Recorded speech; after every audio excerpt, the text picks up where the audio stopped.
रियासत भर में किराए की इमारतों में चलने वाले गुरुकुल स्कूलों के मालिकान की जानिब से स्कूलों को ताले डालने की इत्तलात पर बीआरएस के कारगुजार सदर के तारक रामाराव ने सोशल मीडिया प्लेटफॉर्म एक्स पर अपनी शदीद रद्द अमल का इजहार किया है।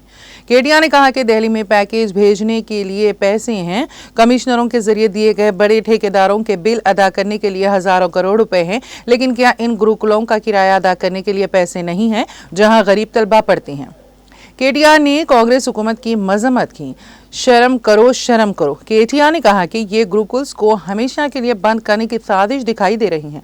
केटीआर ने कहा कि मालूम हुआ है कि इमारतों के मालिकान ने गुज़िश्ता 9 माह से हुकूमत की जानिब से किराए की अदम अदायगी के खिलाफ बतौर एहतजाज अक़लियती रेजिडेंशियल स्कूल्स और हॉस्टल्स को ताले लगा दिए हैं, जिसके नतीजे में दशहरा की तातीलात के बाद स्कूलों में आने वाले तलबा और असातिज़ा परेशान हैं।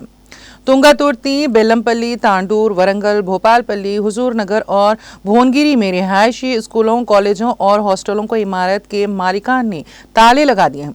उन्होंने स्टेट गुरुकुला विद्यालय प्राइवेट बिल्डिंग ओनर एसोसिएशन से तमाम वाजिबात की फौरी अदायगी का मुतालबा किया है।